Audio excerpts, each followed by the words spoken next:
Good morning. My name is Marc Raimondi. I'm here with Alexander K. Lee. Hello.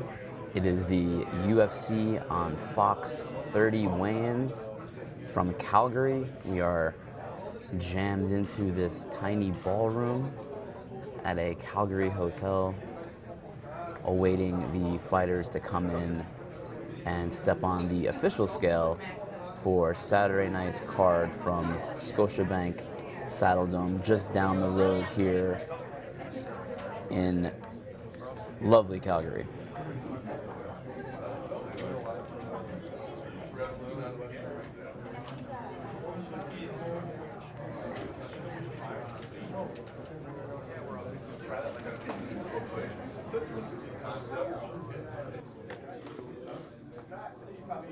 All right, I'll say a little more. How are we sounding? Yeah, Marc was just talking. Now this is Alex talking. How are we sounding, guys?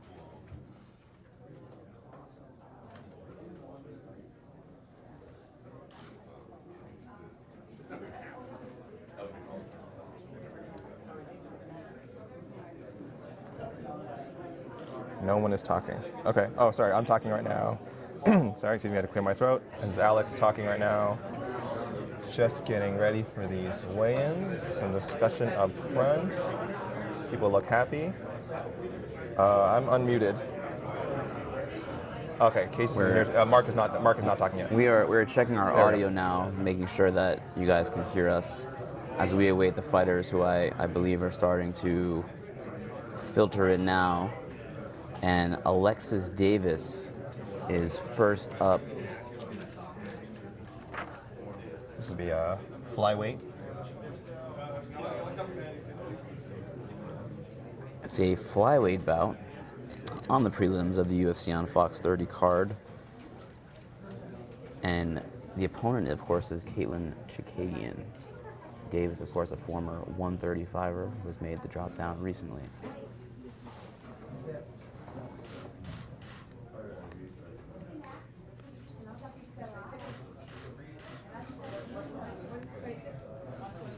$126. 126 is the weight for Alexis Davis.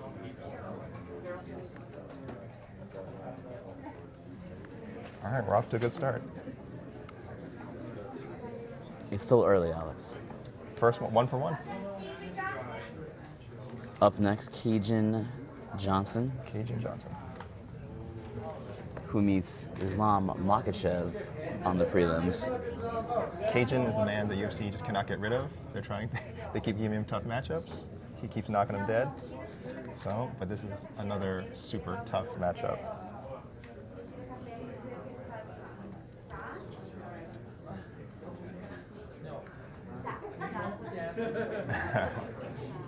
He's in a very good mood.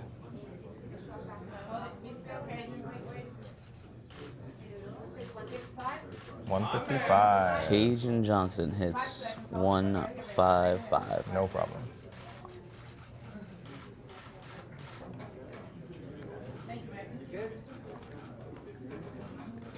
The always loquacious Cajun Johnson.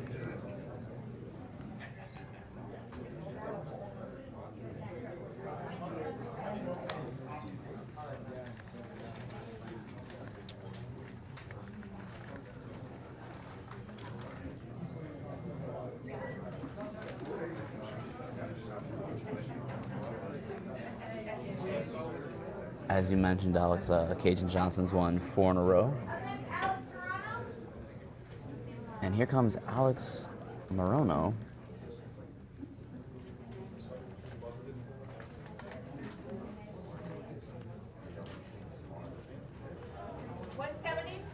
He hits 170 on the nose.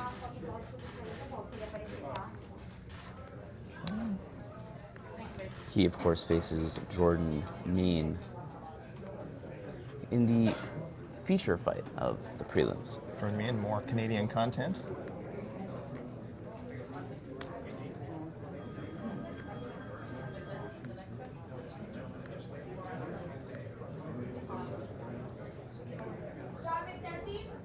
John McDessie, speaking of Canadians. That's right. The Bull. Here comes the Bull. About to enter the room here. He'll be meeting another solid striking veteran in Ross Pearson on the Fight Pass prelims on Saturday.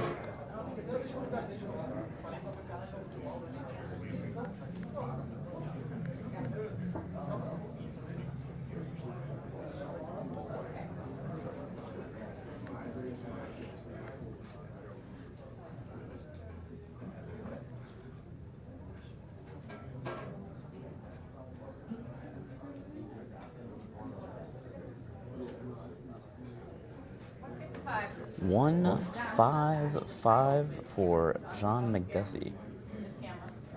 John's posing right now. He's a stout lightweight, but he's short. I've always wondered if he can make featherweight, and but he's had trouble making lightweight before, so he's kind of stuck in that no man's land. But very talented guy.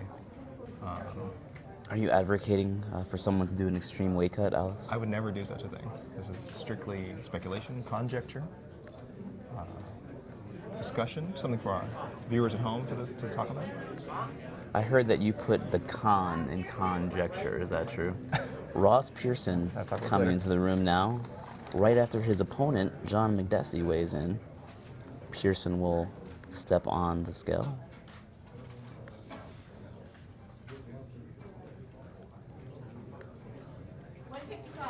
$155 for Ross Pearson.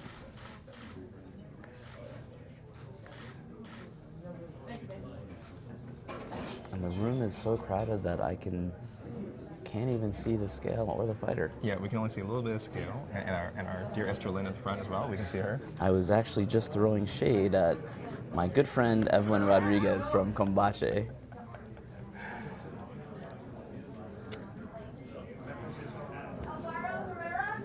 Alvaro Herrera about to come into the room and step on the scale. He is in the curtain jerker of the UFC on Fox 30 card on Fight Pass. The party starter, as I like to call it. You could say that. And he's facing Devin Powell.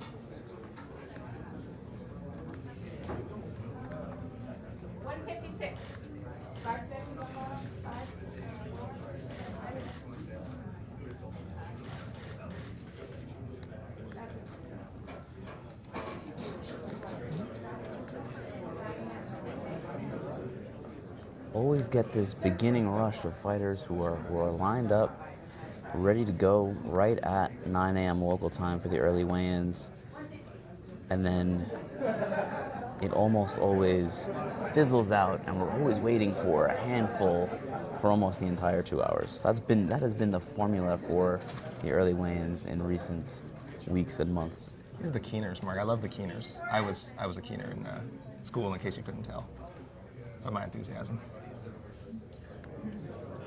Tecia Torres. Tecia Torres, the tiny tornado, in the room now, about to step on the scale.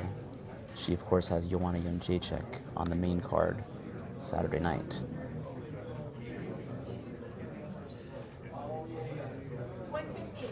115 on the nose for Tecia Torres. Arguably the biggest fight of her career on Saturday night. Not much of a weight cut for Tecia, Alex. Was saying at Media Day that she just ate Olive Garden a few nights ago with the breadsticks. You know, she's full carb load for Tecia Torres. She's never had a problem making weight. She's in ridiculous shape. Makachev?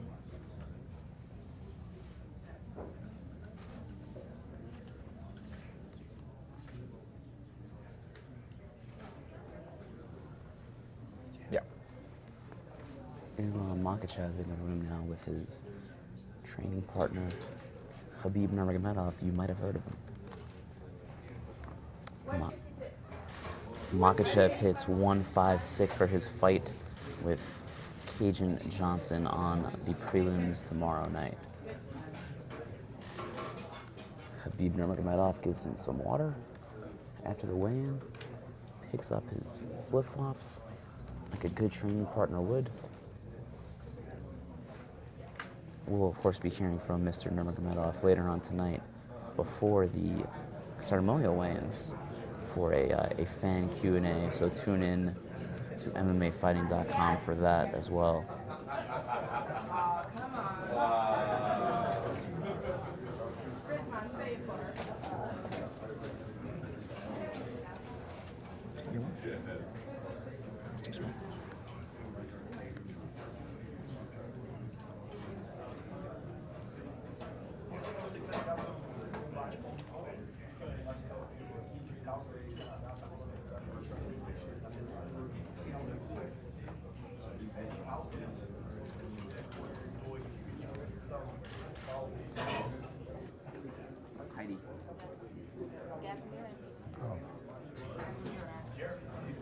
Gazmirad Antagulov hitting the scale now for his light heavyweight fight against Ian Cutelaba.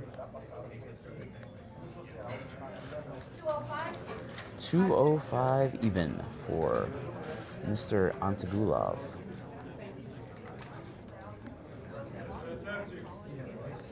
Unbeaten in the UFC so far. It's one to watch. Certainly might not be a familiar name to a lot of people, but get used to saying Gazmirad Antagulov. Rolls right off the tongue.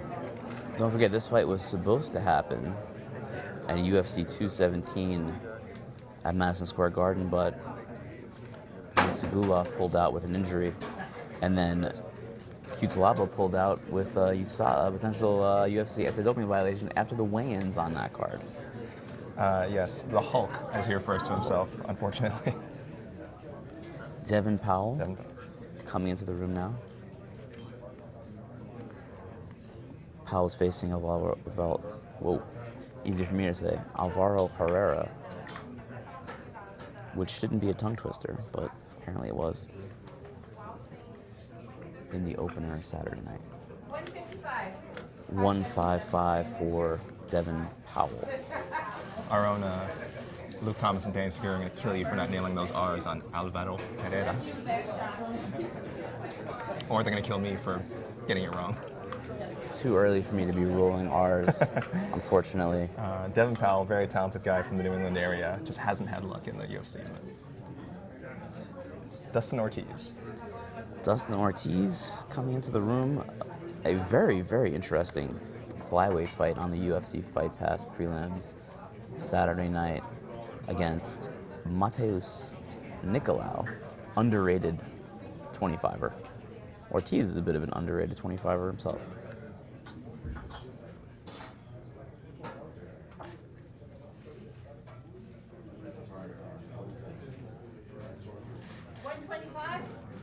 $125 on the nose for Dustin Ortiz, the Tennessee native. Yeah, Nicolau's really made his name actually knocking off more experienced guys than him. Luis Smoko in his last fight, and then Moraga in his UFC debut. So Ortiz could be next. It's really good matchmaking for Nicolau, very talented Brazilian kid. So looking forward to see what he does. But it also could be biting off a lot more than you. Dustin Ortiz is tough. Nina Ansaroff heading in now. She meets Randa Marcos. And of course, alongside her, Amanda Nunez, the UFC Women's Bantamweight Champion, longtime girlfriend of Nina Ansaroff. 116? 116 for Ansaroff. Another big 115-pound fight on this card. Nunez, of course, is kind of jockeying for position for a fight with Chris Cyborg. Ian Cutelaba, the Hulk, the aforementioned Hulk, coming into the room now, does not appear to be wearing any green body paint, at least for now. That could change later.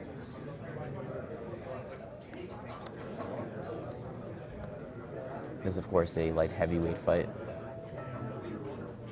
Coming off a USADA suspension, a reduced suspension, due to a prohibited method called ozone therapy, but Cutelaba was able to prove that he was taking it on a physician's orders. That was a new one. 205? 205 for Mr. Cutelaba.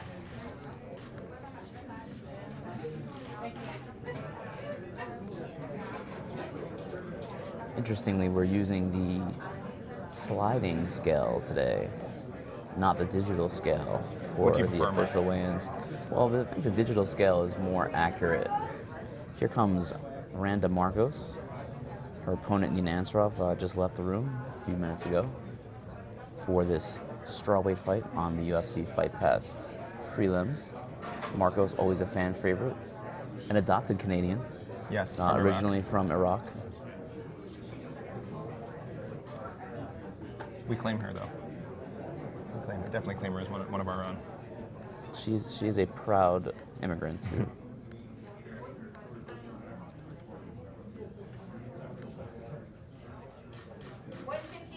$115 for Ms. Marcos. Gets a cheer from the crowd.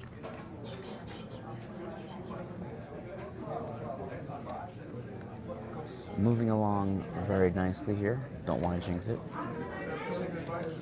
Austin Arnett about to come in ahead of his fight with Hakim Dawodu on the Fox portion of the prelims on Saturday's card here from Calgary.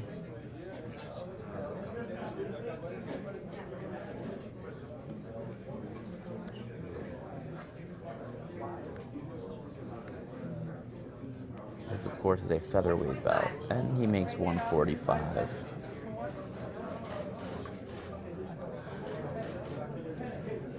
We're cruising. This will be Austin's second UFC fight. He was not successful in his debut, but again, another talented, not super young, but definitely a talented prospect guy who could make some waves given the right opportunity. Picks up a win on Saturday. We'll see. So good to see Austin make weight.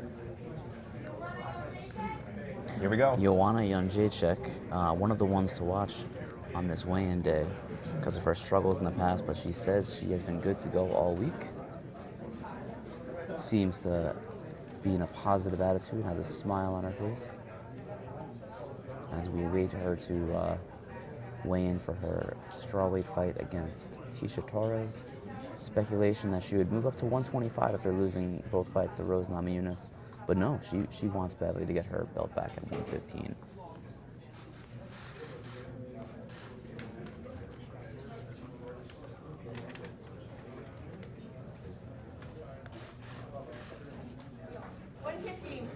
$115 for Joanna Jędrzejczyk. Easy peasy for the former UFC women's strawweight champion, even though I'm sure it actually wasn't easy. She did make it look that way coming up on the scale. Working with George Lockhart and his team seems to have paid major dividends for Joanna, who I would imagine we'll be seeing it at strawweight in the near future as we move on here, depending on, of course, what happens in this fight against Tecia Torres. Yeah, we'll know for sure on Saturday, though she did look really good in the second Rose Namajunas fight, and that was also working with Lockhart, so definitely no complaints there so far, I don't think, and she looked comfortable today, like you said. We don't see the hard part, but looked all right. The one thing that has stood out to me this week with Joanna is just that unbridled confidence. It does not matter to her one bit that she lost those two fights to Namajunas. She believes that she is as good as ever. That would do. And here comes Hakim Dawodu. She said Dawodu. We'll go with Tomato, Dawodu, yeah. Tomato. Another Canadian here. Calgary's own. Local, yes, indeed. For his featherweight fight against Austin Arnett. 146 for Hakim.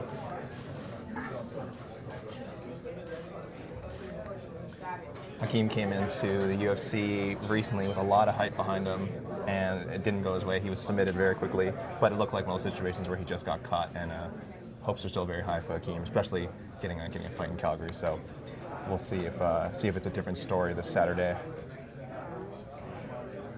We've already had 17 fighters weigh in, if you can believe it, Alex. Of course, we're still waiting on the two headliners, Eddie Alvarez, Dustin Poirier, and the two co-headliners, Jeremy Stevens and Jose Aldo.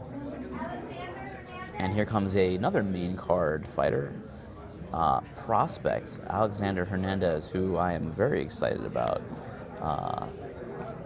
in this fight against Olivier Aubin-Mercier. Crushed Beneil Dariush in his debut, less than a minute.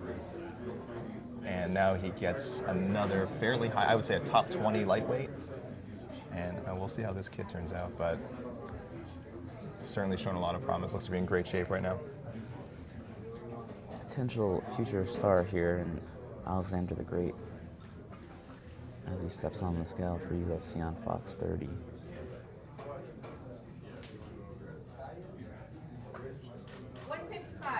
$155 for Alexander Hernandez. I spoke to Alexander recently. He was in Vancouver, BC, working with the EA Sports video game team. He's quite charmed by Canada, and he says he plans to win over a lot of Canadian fans, despite the fact that he's fighting a popular Canadian on Saturday. Caitlin Chookagian. Caitlin Chookagian coming into the room now. for her flyweight fight against Alexis Davis. That, of course, is on the UFC Fight Pass prelims. Saturday night here from Calgary.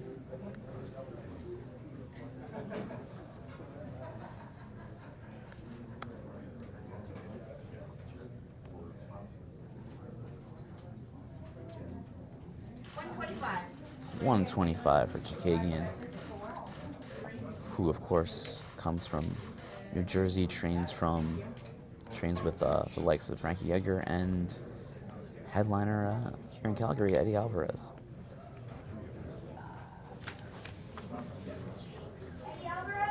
Speak Look at that. of the devil, How do you do Eddie it? Alvarez coming into the room here.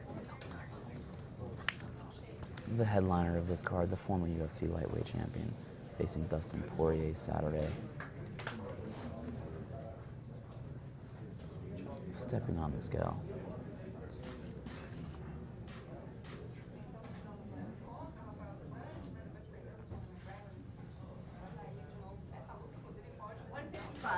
$155 even. That is championship weight. Ever the professional, the underground king. Man has won titles in just about every single place he's fought, and he's trying to get back to that mountaintop once again. And if he beats Dustin Poirier Saturday night, he has a pretty good chance to earn, if not a title fight, because we know the top of that division is kind of being reserved for the Khabib-Conor super fight. I was going to say, someone came back this week who probably has a few words about how the title picture Tony should... Ferguson, I'm sure you're talking about. Is that right? Yeah, I mean, that Instagram. Snap Jitsu himself. That Instagram is on fire. 24 hours a day, 7 days a week. 25 hours a day, 8 days. Oh no, I shouldn't say that. Sorry, Corinne. But it would be hard to ignore Eddie Alvarez if he were to get a finish or an impressive victory over Dustin Poirier. By the same token, would be very hard to ignore Dustin Poirier if he does the same in this fight. So I think this is a pivotal, significant fight at 155 for both men. What a big deal that would be for, really for any fighter, but for Poirier as well, who has fought for so long and been a contender in two divisions, and just not been able to get that title shot. And I think we all think he's worthy of one, but that's how these things shake out sometimes. But like you said, this could be it. The Alvarez win could be the one if it should go down that way on Saturday. So. Looks like we finally have a pause, so we can finally savor the weigh-ins, Marc. Looks like my coffee also just spilled, so that's good. It's been a fine morning so far. We can also give people some of the witty banter they come for. They don't come for facts and, the facts and figures are good, but they come for the witty banter. As evidenced by this exchange we just had. But yeah, they go by so fast. I'm a weigh-ins fan. I look around this room and I see a lot of people mumbling and grumbling, but I'm a big weigh-ins fan, Marc. 20 fighters have weighed in so far. Still waiting on Dustin Poirier, Jose Aldo, Jeremy Stevens, and Olivier Aubin-Mercier from the main card.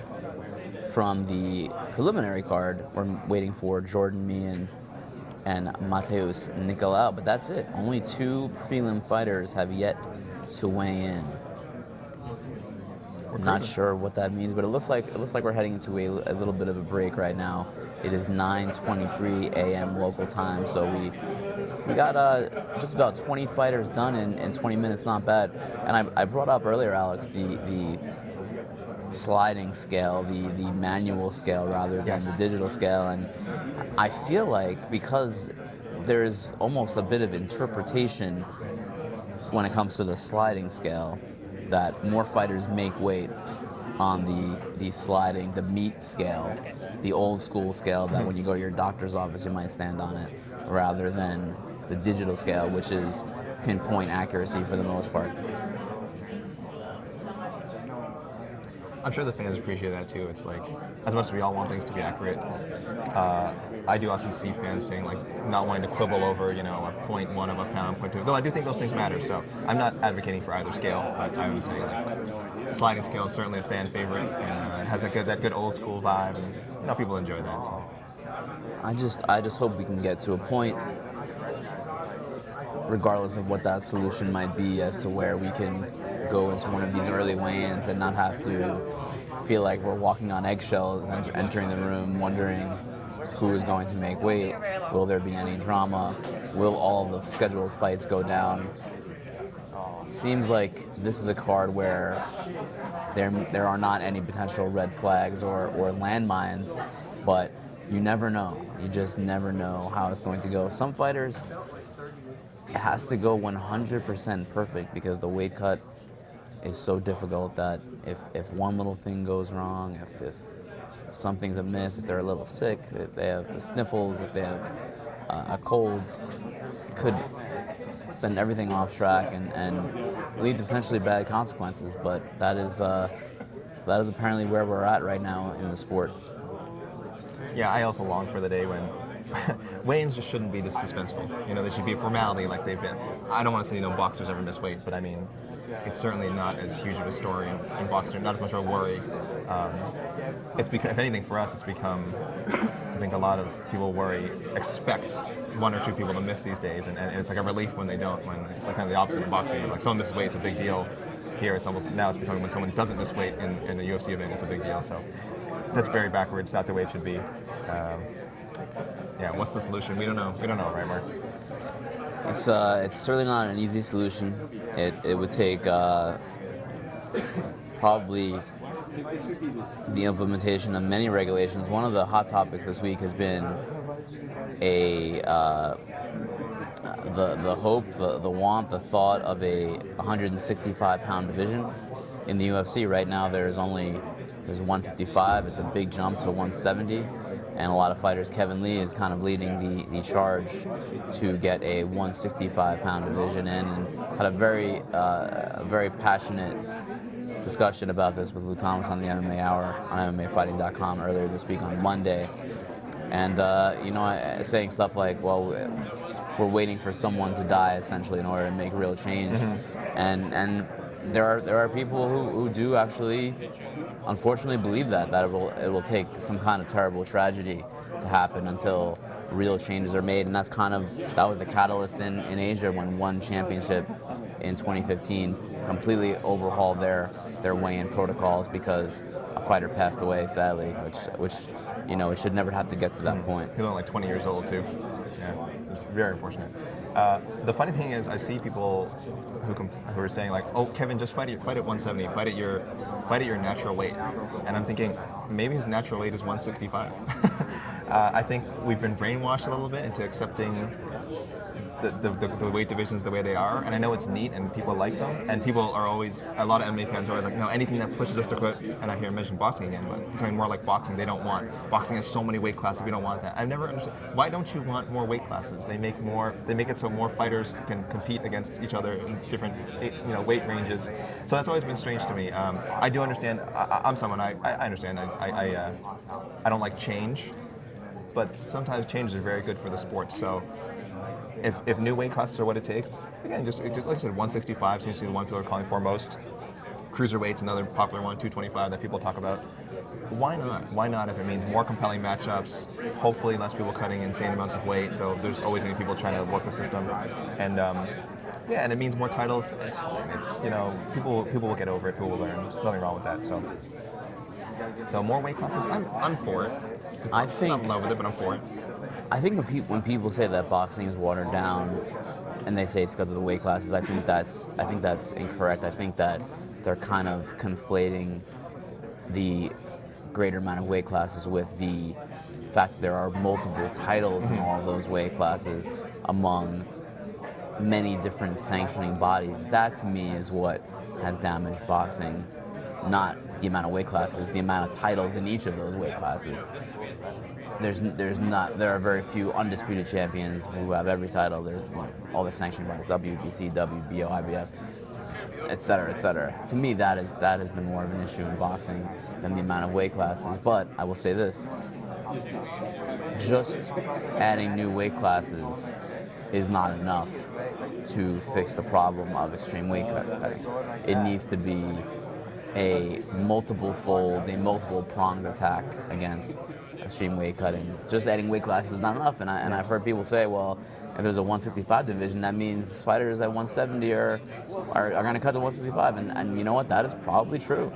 That is probably true. I would hope, and I don't know if it'll happen, but I would hope that if the UFC does add a 165 division, they would say, here's 165, lightweights, 55ers, you guys can move up if you want.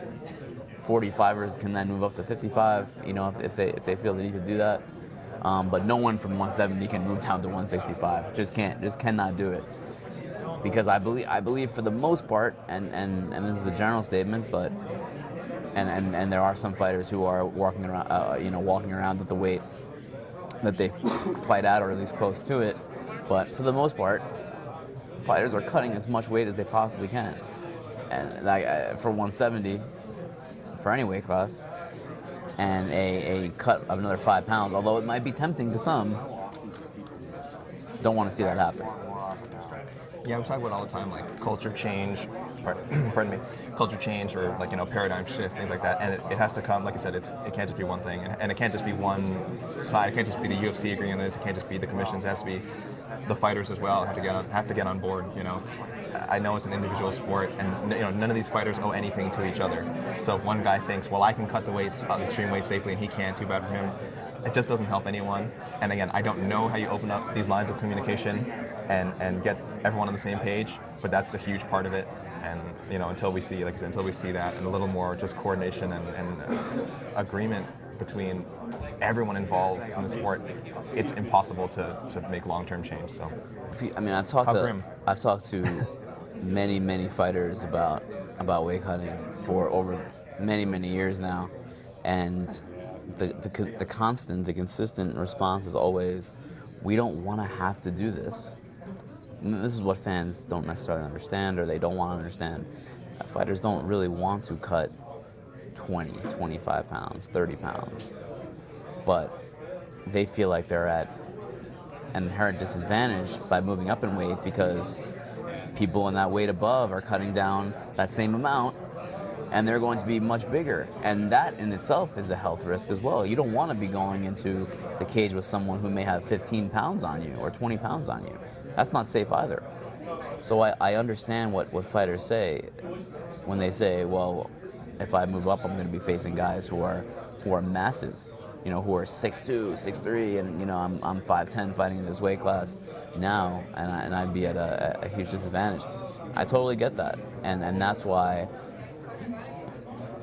there needs to be something done to move up as many people, I think, as possible, so that everyone just to pull a weight class as an example, everyone at 145, they move up to 55, kind of like one championship did, and they're still fighting the same people. Mm-hmm. They're just doing it at a healthier weight for themselves on weigh-in day. They're cutting 10 pounds instead of 15, 20 or 25.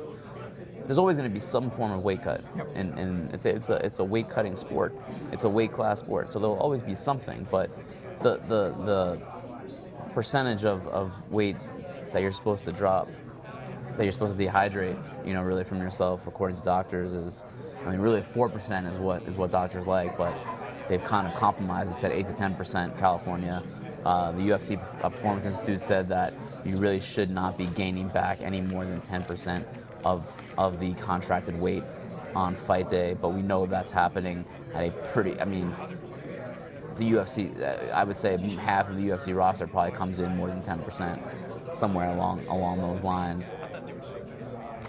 And look at some of the guys who have moved up and just are so much happier and having success. And don't get me wrong, at some point they might hit a wall. Like Rafael dos Anjos, one of the best examples, was just doing great at welterweight, and then maybe running into Colby Covington, who was quite a bit bigger than him. Maybe that stopped him. But at the same time, he had done all he could at lightweight anyway. Moving up to welterweight, he's looked great. Again, the Covington fight was competitive. It's not like he got blown out or completely dominated.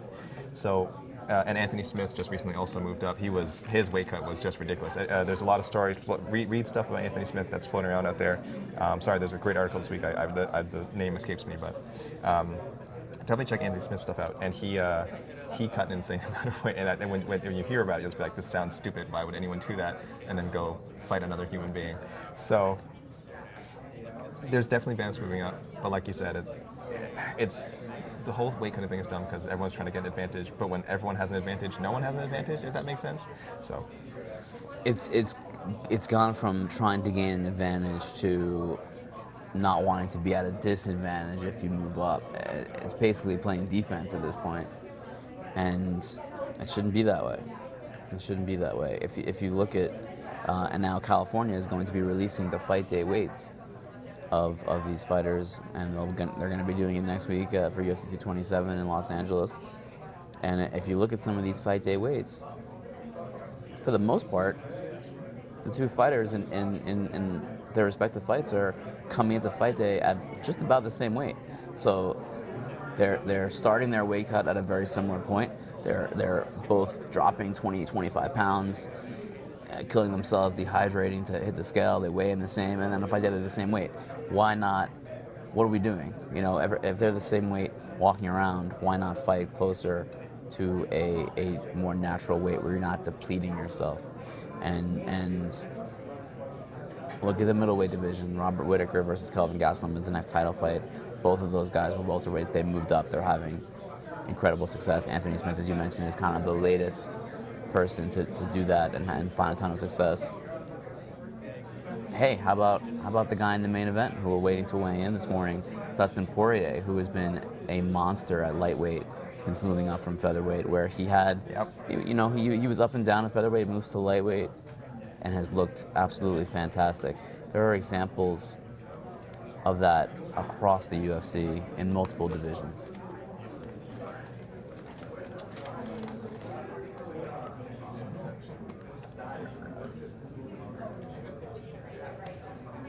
Yeah, it's certainly proven to be beneficial. Someone who's still yet to weigh in, and someone who everyone's always asking, are they gonna move up? Jose Aldo. It's like, he's never missed 145, though it is well documented. He said himself, his coaches have said it, that 145 is tough for him to make. He's not a small guy. He probably wouldn't be a particularly big lightweight either, but I think he'd be normal size lightweight, whatever that may mean. So Jose Aldo, again, he's weighing in today, fighting at 145. I spoke to his coach Andre Pederneiras, and his coach Dede insists 145 is best for him. They know it's hard for him to make, but just given his body frame, it's best for him. Though I really find it difficult to imagine him having too many troubles at 155. Would he be the champion at 155? We don't know. Would he be a top 10 contender? I think based on his skill set and what we know of him, for sure. So, but the fighter, again, that's like we said, the fighter in the camp, they have to make that decision.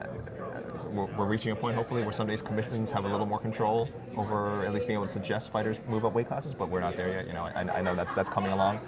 So, guys like Aldo, that's another guy I'd like to see how he'd do if he jumped up. And I think that's also a situation that we were just talking about, Alex, with Aldo, and if he were to move up, Aldo is pretty decently muscle guy, but he's only 5'7" at 145. Mm-hmm. Imagine he moves up and he fights someone like Michael Chiesa at 55, who is 6'1". That's a huge disadvantage for Jose Aldo, and I think that's probably what has kept him at 145 for so long. By the same token, Chiesa, who is here today, who was here this week with his teammate Oscar Arnett, he wants to move up to 170 because he missed weight in his last fight. That was largely due to a broken foot, but he has spoken out many times about how hard that weight cut is for him. He's a very big 155er, and that is the cycle that I'd like to see. I'd like to see more people move up, and then taking their place in those divisions is people moving up from the division below. I think if more people did that, it would be I think the fights would be better. I think it would be safer. And that's really the most important thing, the health and safety of it. It's hard enough to get into a cage and fight, to get punched in the head, to get kicked in the head. But do that after dehydrating yourself a day earlier to the point where you cannot even sweat anymore, and you step on the scale at 5% of your ability, your physical performance, and then have to rehydrate again up 20, 25 pounds from where you were. Of course, that's a general number, but it's happening. And then try to perform at 100%. It's just not possible. And And largely you're seeing fighters walk into the cage. Both of them are probably not at their physical peak. That's one of the things that the UFC Performance Institute, when they put out their study a few weeks ago, that was really one of the things they were trying to underscore, is that you need to achieve peak performance, and you can't do that by cutting more than 10% of your body weight the day before the fight. You don't see that happening in any other sport. LeBron James is not doing a 25-pound weight cut before the NBA Finals. Ovechkin is not doing a 25-pound weight cut before the Stanley Cup Finals. Just to throw in a little bit of the hockey reference for we see you, Marc. For you Canadians, since we're in Calgary. We see you. Joe McGinley, what's up? Shout out, retiring. Announced retirement this week. You know him. Of course. But I mean, you get my point. Mm-hmm. This is not something that exists in other sports. Other athletes who are at the pinnacle of their athletic ability are not making those weight cuts, and I think that MMA fighters are elite athletes. I think that they are the toughest athletes in the world. I think that they are among the best athletes in the world, and they're the most courageous athletes in the world, which sometimes is to their detriment, but there's no reason why they should be doing that to themselves just to get into the cage to compete. The competition itself should be the hard part, not the weight cut. Yeah, it's the performance aspect. It's good that you bring that up, because like this is a spectator sport. It's not just the fighters who suffer, which probably is the most important thing, but secondary and just very important as well is the fans might not be realizing what they're missing out sometimes with these fighters fighting depleted. Excuse me. It would be such a shame it's such a shame to think some of our favorite fighters of all time, man, would they have been even better if they didn't fight, like you said, at 80% or 70% less, of what they're fully physically capable of come fight night. And you also brought up before that they're going to show the weigh-in weights, which is another thing that I think fans will, I don't know, they're either going to love it or they're going to hate it. Maybe I've seen fans definitely asking, they're always curious, we just like to know, what they weigh in. It's interesting, but it also might go the other way. Maybe that's not a door that should be open for the fans. Maybe they don't want to know. Maybe they're happy living the illusion that once guys weigh in, it's a fair fight, it's all good. But I think for the most part, more information is always good. Sometimes you have to see how the sausage is made, and it's not always pretty. But I think most fans are mature enough to realize that that's important information, and they'll enjoy it. They'll enjoy knowing, and who knows how it'll change the perception of the fighters and fighters' perceptions of themselves when they see the actual weights on fight night. Let's reset for a second here, Alex. Yes. Of course, we're at the UFC on Fox 30 official weigh-ins in Calgary, Alberta, Canada. I'm Marc Raimondi, here with Alexander Lee, and we only have a few fighters left to weigh in, just 6. The co-headliners, Jose Aldo and Jeremy Stephens, have yet to weigh in. One of the headliners, Dustin Poirier, has not weighed in yet. Eddie Alvarez, his opponent, weighed in at 155 just a few minutes ago. Also waiting for Jordan Mean, who's on the prelims of this card, and Olivier Aubin-Mercier, who meets Alexander Hernandez in the main card opener Saturday night. Jordan Mean, he's 28 years old. He's a veteran of, he's a veteran of 42 professional fights. I think he's been fighting since he was 16 or 17 years old, if I recall correctly. And there was a lot of excitement outside. There's a lot of excitement up north when he first started with Strikeforce and had some success there. He did okay. He got it, fought Woodley, split decision. And then he came to the UFC and did all right. Again, up and down. Pretty good record, but just didn't look like he was going to break through. Retired for a little bit, or took a break from the sport anyway. Now he's back. He's at least back on the winning track. He beat Eric Silva, another young guy who was once considered quite a top welterweight prospect. And it'll be interesting to see how he builds on that. That was coming after 3 straight losses. So we're hoping. He's from Alberta, so I can tell. I'm sure the Albertans here are excited to see him get back in action and win one for the home crowd. But it's definitely not going to be an easy one. Alex Morano is no walkover, but stage is set for Jordan to have himself a good fight and remind people that he's still pretty young, just with a lot of mileage on him. But young and experienced, good combination. I think Morano is also a guy that will pull an exciting fight out of Jordan Mein, and he's always has that potential to be an exciting fight, Jordan. And I think Morano could be a guy to do that. I think there are a host of potential fight of the nights on this card, but if Alvarez Poirier goes the way that most people think it's going to go, you'd have to believe that is the early favorite for fight of the night, especially given how their last fight last year in Dallas went, just an absolute chaotic slugfest until the illegal knees that Eddie Alvarez hit Poirier with. The fight ended up being a no contest, which it felt like something was taken away from us when that happened, because I think everyone wanted more. It was Poirier started off hot, Alvarez was in big trouble, and Alvarez came flying back and had Poirier in big trouble. It was kind of shaping up to be a fight of the year, and then the illegal knees happened, and it kind of got taken away from us. But luckily, we're back again. Alvarez Poirier 2 this week in Calgary. A little bit of a gift to the city, which had a very poor card a few years ago, UFC 149. Were you at that card, Alex? Were you in Calgary for that one? I don't think I was. I recall coming to Western Canada for a card. I think it was for a card in Winnipeg, though, not Calgary. Well, we know that there were some issues with that UFC 149 card. Dana White apologized profusely for it. He did. And it's taken them a long time. I mean, that was 2012. It was a long time ago. That was, of course, the Faber Barao card, and it did not go the way that it was supposed to go.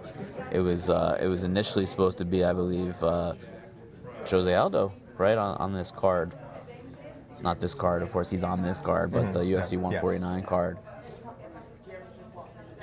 Looks like there's some movement happening here. I see some in the excited pointing weighing at the curtain, room. which is usually a good sign. There's some activity here.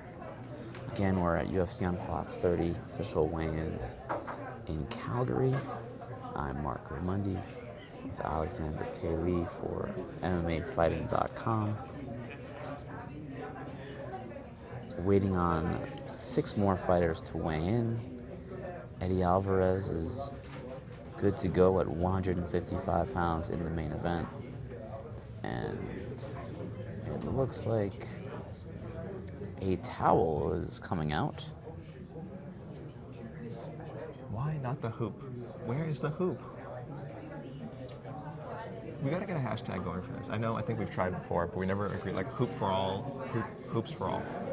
Hashtag hoop for all. I've always been a proponent of the hoop. It's the most efficient way to get these situations done. But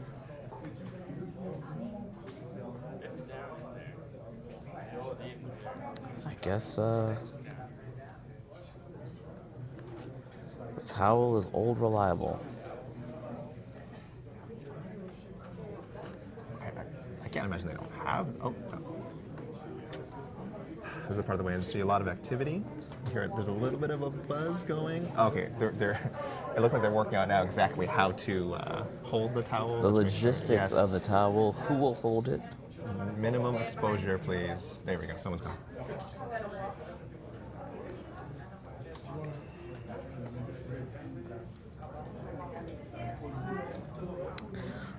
Mateus Nicolau is coming into the room. He, of course, meets Dustin Ortiz in a flyweight fight on the Fight Pass prelims. Towels in. It looks like we have some security helping out with the towel process.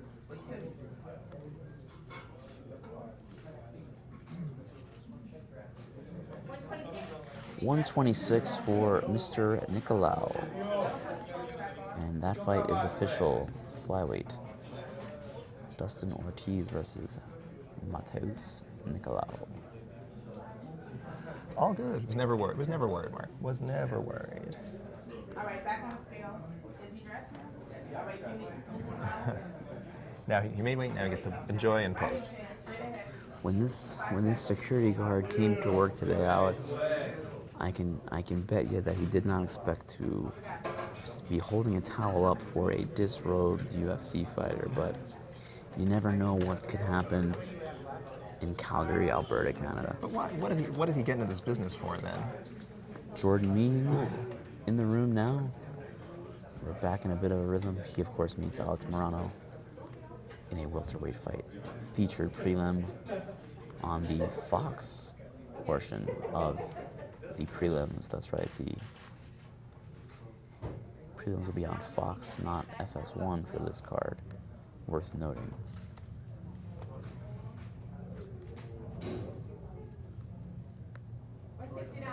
$169 for the Canadian Jordan Mean. His fight with Alex Morano is good to go. As you mentioned, he's done this many, many times. No issues making weight for Mr. Jordan Mean. What do we have left? Marc? Well, now our entire undercard, all of our prelim fighters are weighed in. Still waiting for Poirier, Aldo, Stevens, and the Canadian gangster himself, Olivier Aubin-Mercier. Am I pronouncing that correctly? That sounds correct to me. Aubin-Mercier. My Quebecers and Maritimers forgive me if I'm incorrect, but I believe Marc nailed it.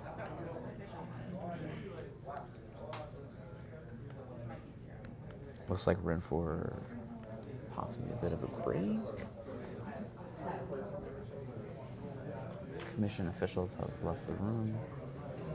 We've got over an hour, plenty of time for the remaining fighters. Plenty of time. No one is. We've not reached the danger zone yet. Not at all. During these UFC on Fox 30 weigh-ins. Marc, I wanted to pick up on something you were talking about earlier, talking more about the main event. It is such a good one, and I like the phrase you used that the first fight was taken away. Was taken away because it's a shame that most people, just from now on, will remember it for the ending and for the no contest, because it probably was still. I have to run through the list in my head, but probably still was one of the 10 best fights, regardless of how it was probably one of the 10 best UFC fights last year. But yeah, nobody talks about it, and I understand it was a really, really crappy, unsatisfying ending. But yeah, we're very rarely do we get a second chance in these things. So it definitely was taken away, almost like ripped from our brains, our ability to appreciate it. But I hope when it's all said and done that those two fights kind of tell a story, like a good wrestling angle, Marc. Oh, how about that? I want to get your ears to perk up. Bring in, now you have my attention. I had your curiosity, now I have your attention. The first fight ends indecisively, and they got to do the rematch, and not a pay-per-view, but a nice UFC on Fox show. Hopefully at the end it's all hugs and handshakes. Wanted to, since we have some time here, I wanted to pivot away and give a shout out to Master Renzo Gracie himself, returning to the cage at the age of 51 years old today at One Championship and defeating Yuki Kondo in the second round via finish, a rear naked choke submission. Renzo Gracie is one of the most unique, impressive individuals I think I've ever met. And I think he has that kind of effect on most people that he comes into contact with. And here comes Jeremy Stephens at the UFC on Fox 30 official weigh-ins. Stephens, of course, faces Jose Aldo in our co-main event. It is a featherweight fight.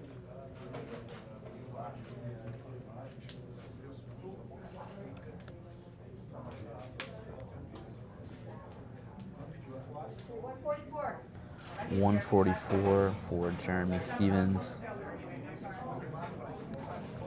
The Alliance MMA product, fighting out of San Diego, California.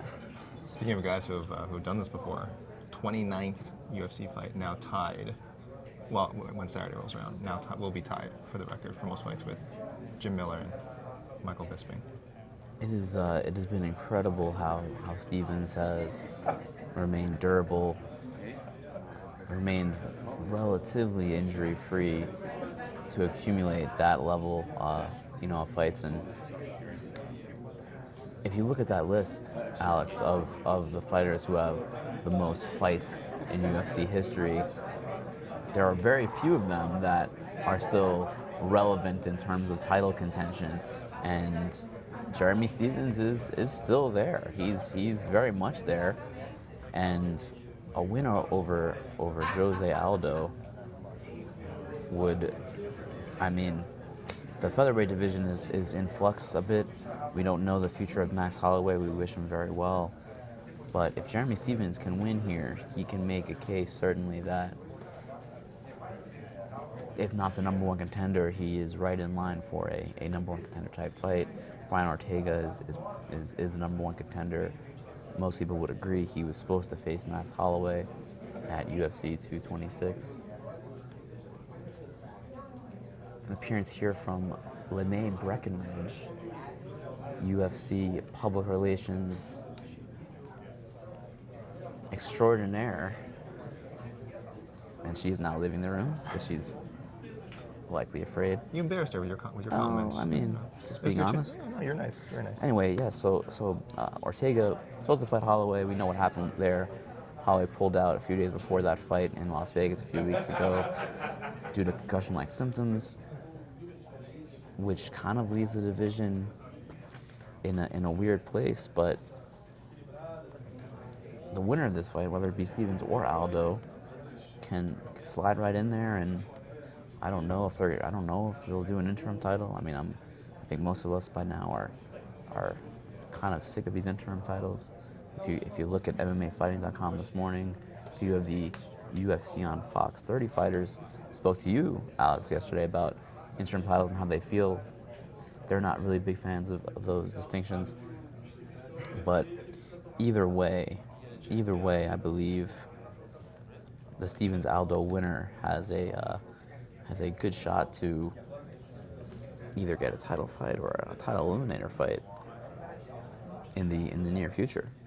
It's worth noting that of the people I spoke to yesterday, Stephens was actually the one guy who said, "Yeah, I'm all for it. Give me an interim title." Under the assumption, and we're not, I don't know if we're super clear on this, that interim champions get paid similar to, undisputed champions. So if that's the case, he's all for it.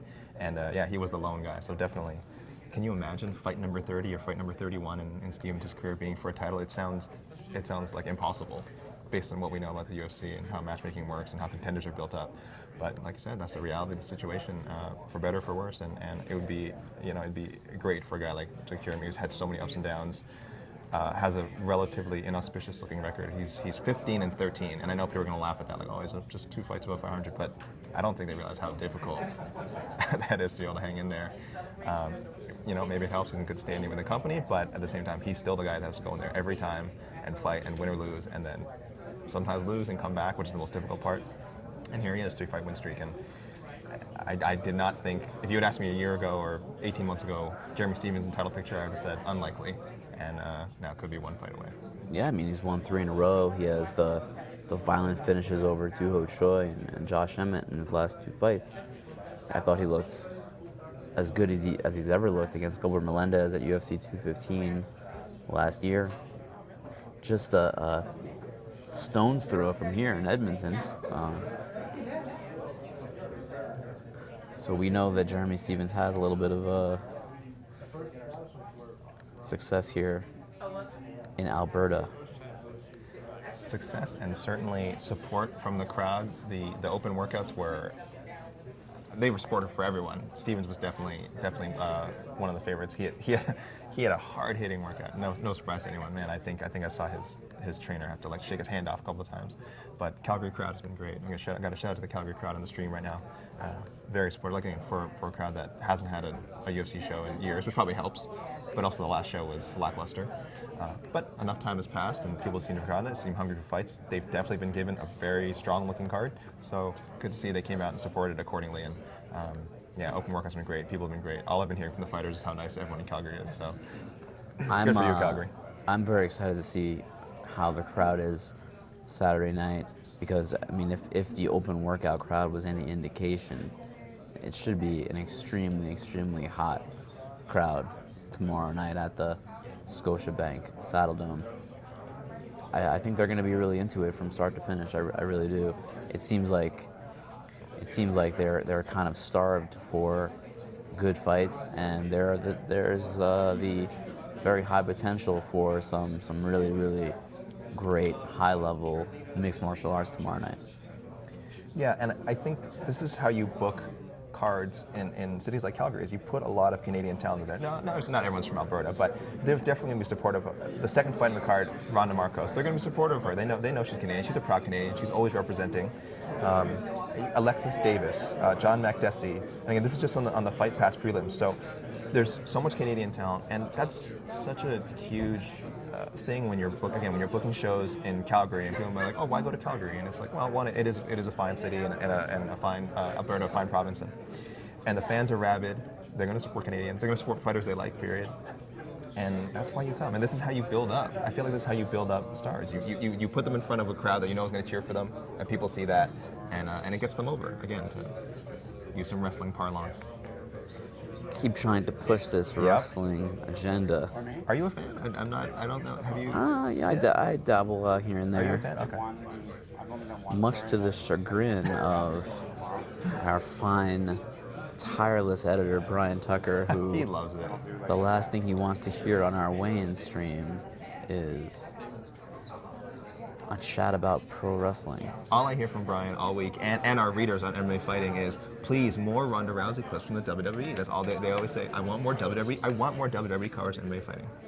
I didn't know that Canadians spoke in sarcasm, but I'm detecting a little bit of that in your voice, Alex. They don't love it.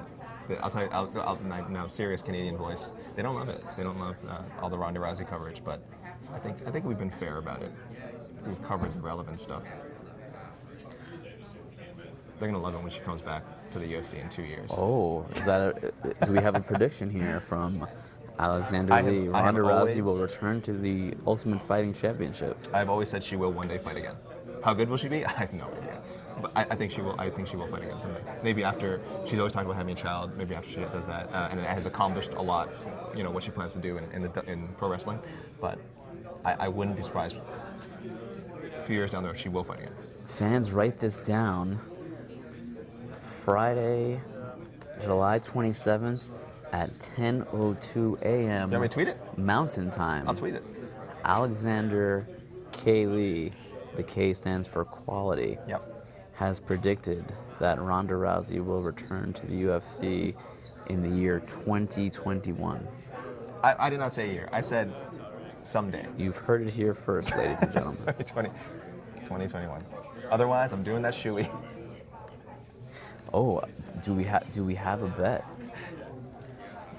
Do we have a wager? I have a feeling I'll be subjected to a shoey before then anyway, but sure. Jed, our own Jed Mashiv has insisted that I will do a shoey, and I'm done fighting, and I'm like, sure, I'll do it. You enjoyed I saw you do yours, and you enjoyed it so much, and I said, well, that looks like fun. Now I got to do one too. I am speaking in sarcasm. Sean Al-Shadi chiming in on our intra-MMAfighting.com Slack channel. There we go.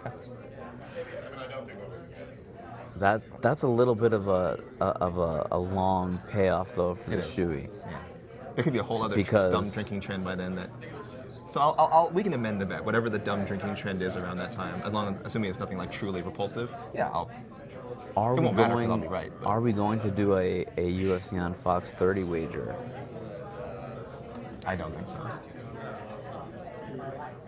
But I'm so rarely out of the house that I almost feel like I should. Full disclosure here from Alexander Lee, who is usually at home in Toronto working day and night, and moderating all of your comments on MMAfighting.com and our social channels. I'm scared. Is there anything that you feel very strongly about as far as a result goes at UFC Calgary? Oh,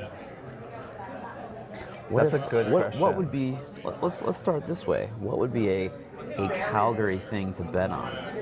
Like riding a mechanical bull? Like I don't know what do they do here in this fine city? Uh-oh. Oh no, someone's alarm. Okay. Someone's alarm is going off. I'm up, I swear, Mom. I know I have to go to school today. I got my homework done. I'm awake. I can't speak. I will say that this is maybe the only second time in my life I've been to Calgary, so I will not. I am Canadian, but I won't say that I'm an expert. I'm a Toronto boy, so I can't speak on it. But I'm sure if we ask any of the, maybe we'll ask Hakim. If we get a chance later, ask him. Oh, let's ask Steve. Let's ask Steven Landina. Steven Landina, Calgary resident, not native, but resident, current resident of Calgary. If we were to place a wager on a result from UFC on Fox 30, what would be a Calgary-centric thing that could be up for grabs in the wager? Something that one of us would have to do. Are we talking like a... It would probably have to be something humiliating for the person who loses the bet. Well, are either of you scared of heights? nah. Because the go-to there would obviously be going up the Calgary Tower and going onto the viewing deck, get a nice view of the vast expanse between you and the ground. I'm afraid of nothing That's not true. except falling in love. We're going very deep. Actually, I found out this week that Alexander is actually afraid of Uber drivers. Oh, not afraid. No, you know what I am. Will not take an Uber for the life of him. I'm not afraid of them. Honestly, I kind of understand it. I don't care. It's essentially organized hitchhiking. Yeah, that's a good way of looking at it. That makes it sound filthy. That's right. That's a good. Thank you, Stephen. All right, let's refocus here. For anyone who didn't hear that, sorry, he might not be picking on Mike. He said Uber is like organized hitchhiking. What is the? This is what I'm getting at. Yeah. What is the Calgary version of the shoey? I mean, the go-to in my mind would be something along the lines of like going down here. All right, Dustin Poirier is back to coming in business. now. We'll Suspense. reconvene on that Yeah. in a minute. To be continued. Poirier, one of our headliners, he's facing Eddie Alvarez in this pivotal lightweight bout at UFC on Fox 30. He's stepping on the scale now.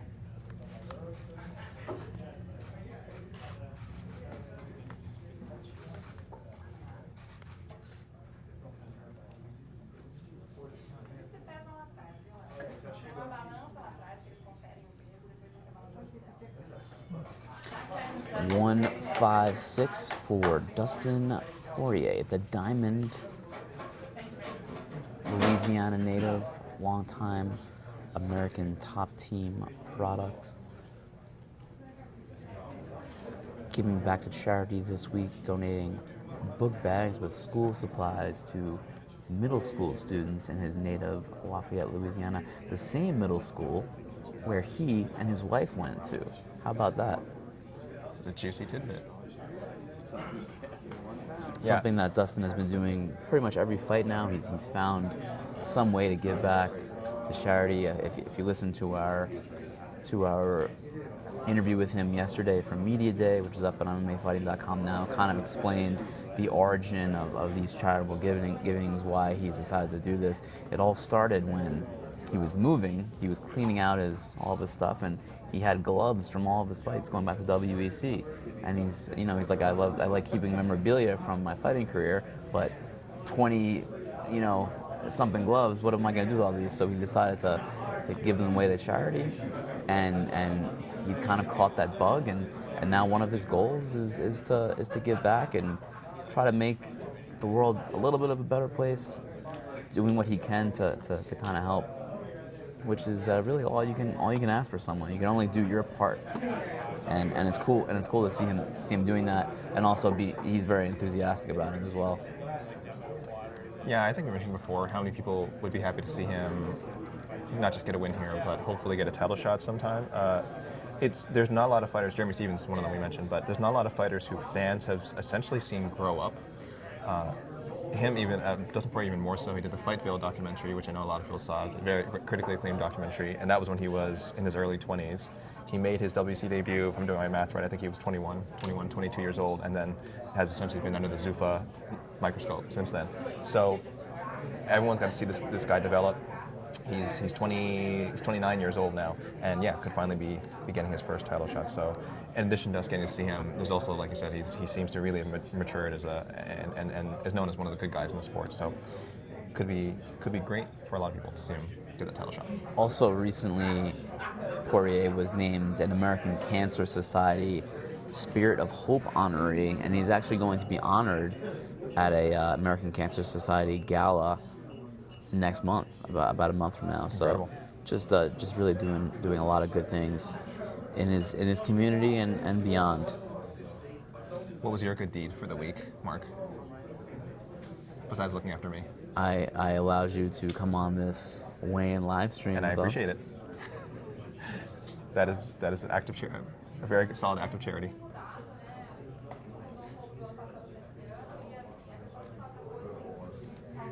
Jed Mashu chiming in. He also supports the shoey idea.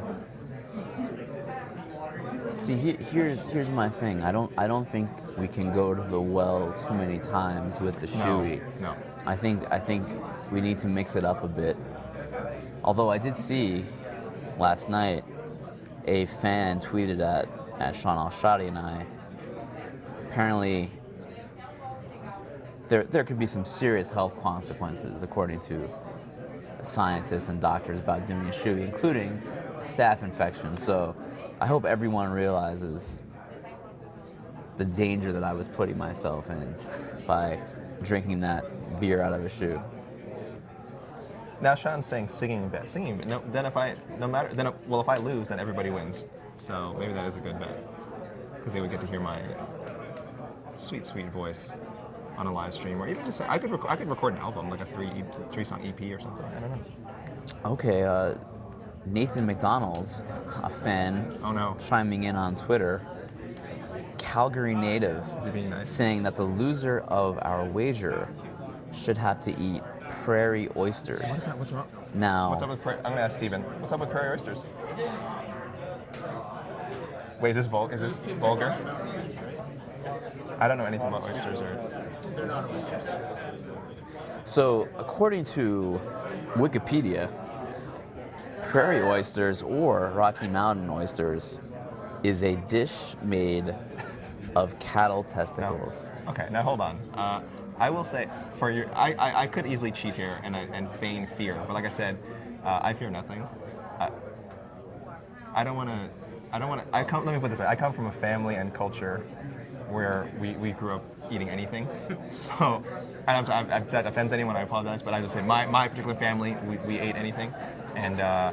When you say anything, what do you mean by that? My father was one of like 13 children, and if they were given cattle testicles in their youth, that would be like friggin' Christmas. So, I'm sorry, Dad. Shout outs to my dad, hardest working man in the world. God bless his family. But yeah, so I don't know if that's fair to you guys. Again, I would probably be fine with that. Probably the most shameful thing you could do around here would be to buy this from Canucks merch and wear it. And we're going to be at the Saddledome in the flames. But we won't know. Oh, I didn't wear it after, but. If you wear it within the city limits, you are going to get Or catch a beating. no. Would the police look the other way? They're too nice in Calgary to Unless you go resort to violence. Steven Rondina from Bleacher Report is recommending that we wear Vancouver Canucks merchandise as the loser of the wager, but And also, since it's expensive here, you'll also have to endure the shame Okay, monetary, sure. having purchased Vancouver Canucks merchandise at a very high price because we're in Canada. or maybe we just do a shoey with a Molson since we're in Canada.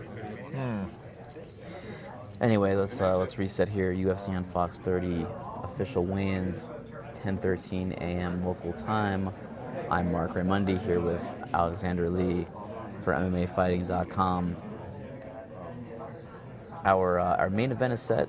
Eddie Alvarez and Dustin Poirier have weighed in successfully. Alvarez at 155, Poirier at 156. Still waiting on a few names, notably from the main card.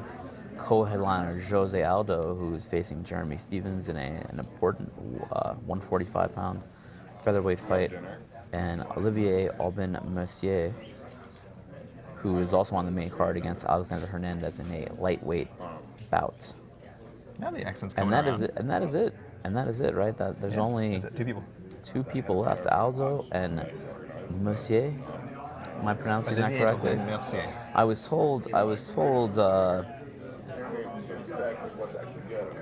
told that my pronunciation on our live chat with Sean Al-Shadi of the beverage La Croix was incorrect. I was told on Twitter that it was actually LaCroix, but I can't speak on that. I was just trying to give the proper French pronunciation. It is a French word, and I don't know if you knew this about me, Alex, but I am a man of culture. I don't know anything about you.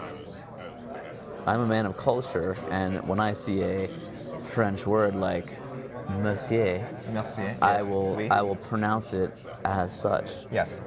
And either way, I still cannot stay. Whether you call it La Croix, call it La Croix, you call it La whatever, it's still a pretty useless beverage in my estimation. Well, look, on the topic of pronunciation, he needs to stop. Sean needs to stop saying risen. So he can't be throwing stones. The risen thing has got to stop. It's clearly risen. It has to stop. I agree. I'm sorry, and Sean. it's very grating. And Sean on our Slack channel is suggesting a singing bet. I mentioned earlier. I said, but then if I lose, everyone wins, and even then I don't lose because I get to sing, which I love. He's a smart guy. Earlier this week, Alex wanted to sing the song Insensitive by Calgary native Jan Arden, a song released in 1994. I'm not sure if you guys are familiar with that ditty. Oh, don't make me sing a few bars. Not exactly an uplifting It's a bummer. song for a UFC fight card. It's No Face the Pain. I could. Oh, do you want me to sing that? I should have on guitar. I could have done like an acoustic version of Face the Pain. I'm sure there's one out there, but I could. It's the best possible. We got a recommendation on take a shot off a hockey stick, like how people take shots off swords. A shot off a hockey stick? What is that? Do people do that? Do people take shots So, off swords? I don't so drink is at all. that like a body shot except off a hockey stick? And couldn't I possibly get a splinter? Yeah, I mean, I guess that's the risk of it. It's that or a staph infection off a shoe. Staph infection of the mouth off a shoe. So I'd rather get the splinter probably. I will take that under advisement, Denisaurus. What was that? Where did I see that? Can't find it. I don't know if they didn't delete it. Oh, there it is. Still about 45 minutes from our window closing here at the UFC on Fox 30 official weigh-ins. Still waiting for Jose Aldo, the former UFC featherweight champion, one of the all-time greats, and I was pleased to see the reception that he got here in Calgary. People very excited to see Jose Aldo. Very appreciative and respectful of what he's done in this sport. An incredible resume. We have the aforementioned Jose Aldo How do you do it? coming into the room now. The How do you do it? the towel's out.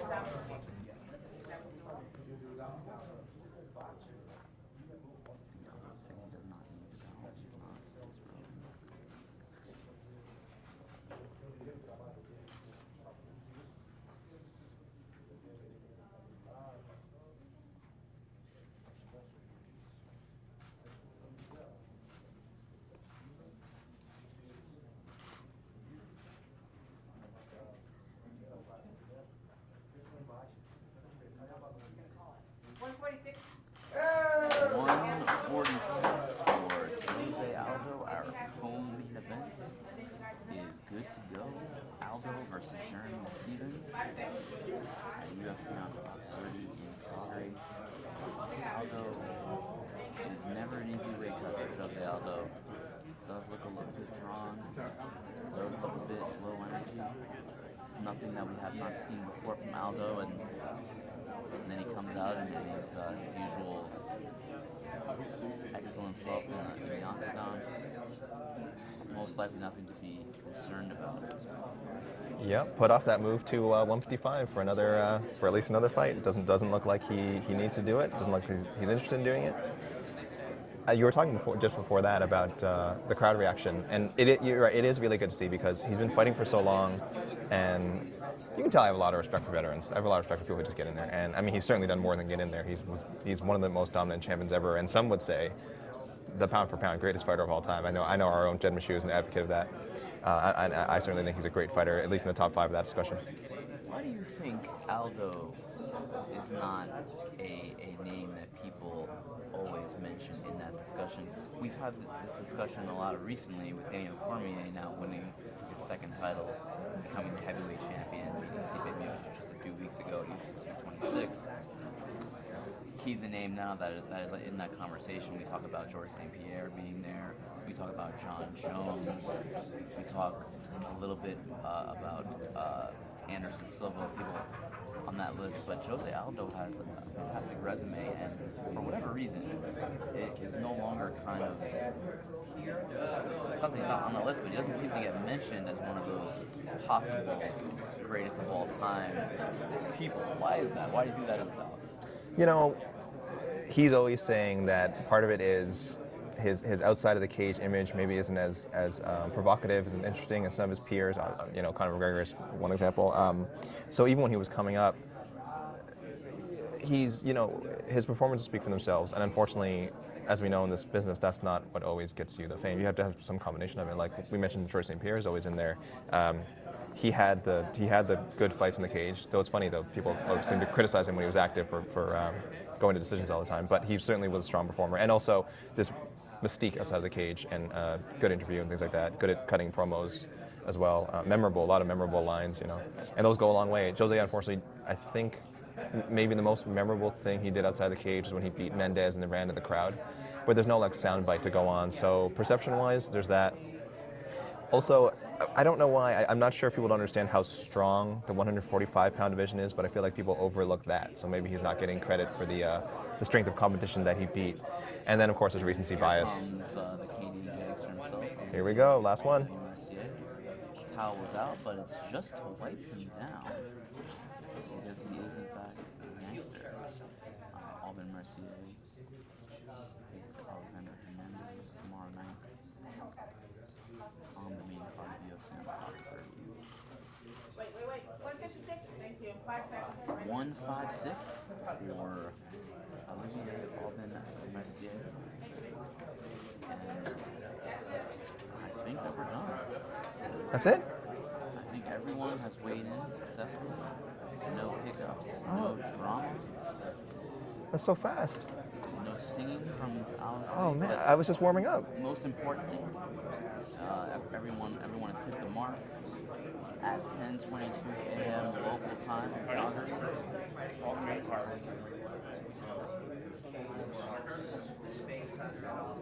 Maybe, I don't know. Oh no. Oh, it's on. Okay, sorry. I think I just wasn't. And that's it. I think we're going to wrap this up in here. Everyone is in. Eddie Alvarez versus Dustin Poirier, the main event for UFC on Fox 30 in Calgary. Good to go. Alvarez at 145, Poirier at 156. Jose Aldo came in a little bit later on in our weigh-in window, but good to go at 146 pounds. He's facing Jeremy Stephens in the co-main event.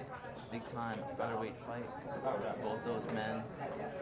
You want a young JJ versus Tecia Torres. Both weigh 115. And to cap the main card, Alexander Hernandez versus Olivier Aubin-mercier. 155 for Hernandez, 156 for OAM. And that's it. Please stay tuned here for all of your UFC on Fox 30, UFC Calgary coverage at MMAfighting.com. All of Esther Lynn's phenomenal photos from this week are up and will be up tomorrow, of course, during the fights. Casey Lyden, our esteemed videographer, fastest, hardest working videographer in the business. I'm Marc, for Alex, for Esther and Casey. We will see you guys in a few hours for the ceremony here in Calgary. Thanks for hanging out.